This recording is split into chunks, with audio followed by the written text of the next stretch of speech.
And now you could play with that, or you could use technology to help you build the songs and do I don't know. I mean, we could come up with so many ideas and use cases, and we should get into that later. But I think it's a good word to throw out collectors. It's like if you're gonna make something timeless, that is something that can be passed down through, who knows, wills or sold as investments later on.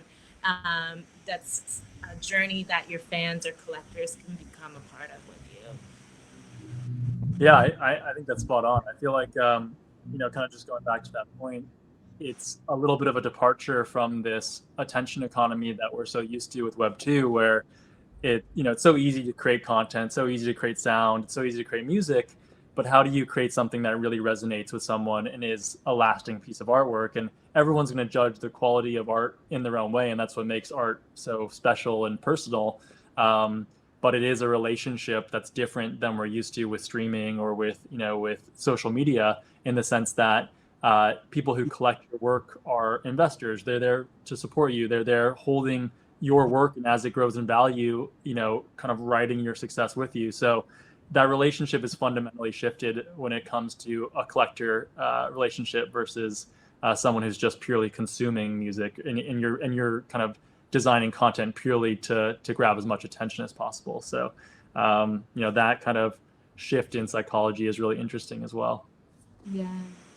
Nathan, you have any thoughts to throw in there?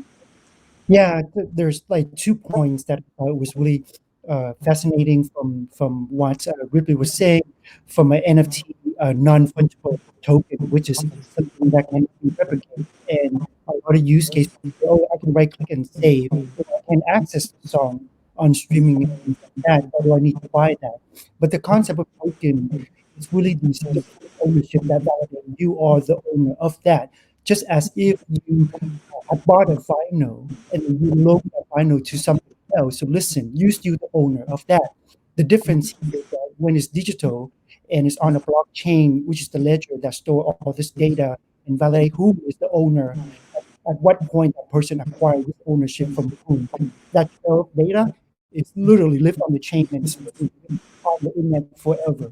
So I think that really there is that in value slash speculative value that can grow over time. So the context I like to use is if I buy an NFT, let's say from Prince when he was, just a artist starting out with his first album. Can you imagine if within that NFT at the time he say, with this NFT, the 100 people who own this have access to backstage every time I tour, doesn't matter where I am, and only the NFT holder can have access to see me backstage.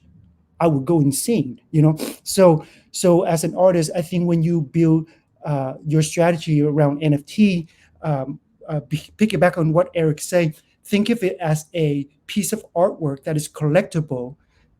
Remove the noise about anybody can access that. Who cares? Only the people who spend money to buy are the true owner of that. And you, as a creator and artist, you have direct access to that person, and you allow that holder have direct access to you as a content creator at whatever level you decide to.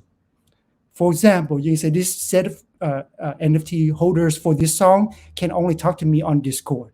This set of owners can only see me offline. You can do whatever you want in that setting that personal experience for those holders, which sounds could be very confusing because it's really open-ended. But I think that's where the fascinating part comes from, because when it's open-ended, it gives you that flexibility to be creative on how you create that personal experience for your fans, and you build on top of that, and they will grow with you.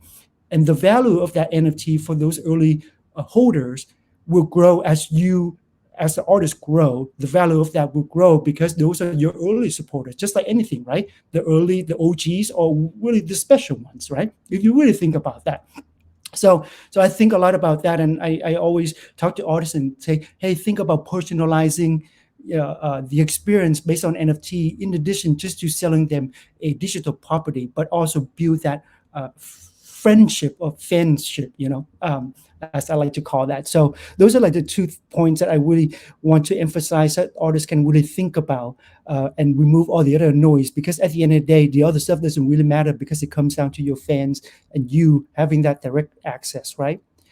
Second point is also what Ayliffe was talking about, the royalties part. In the Web2 ecosystem now, when you distribute a song through any distributor, they put your song onto the streaming services. They typically take somewhere between 60 days to 90 days to collect the royalties and then pay that out to you. But that process could take somewhere between literally 2 to 3 months. That's your money. Why does it have to wait that long? With tokens, when somebody buy, it instantly go directly to your wallet, which you can set up go directly to your bank account. And then in that moment, if it's set up correctly, can distribute the royalty to all your collaborators. I'm talking about in the split of seconds. I'm exaggerating slightly because there's a lot of holes in the technology now, but even within minutes, even within one day, isn't that better than 60 to 90 days? So I think for my days at United Masters, I was a PM for building the royalties platform that collect royalties and pay out to artists. Sometimes when I see $13 just sitting there for 30, 90 days, I'm like, that $13, that's your money. The artist should get that money instantly. So those are 2 very primary and practical use cases that I think that you should think about as an artist, and how to leverage this NFT slash all these tools that are available for creating NFTs.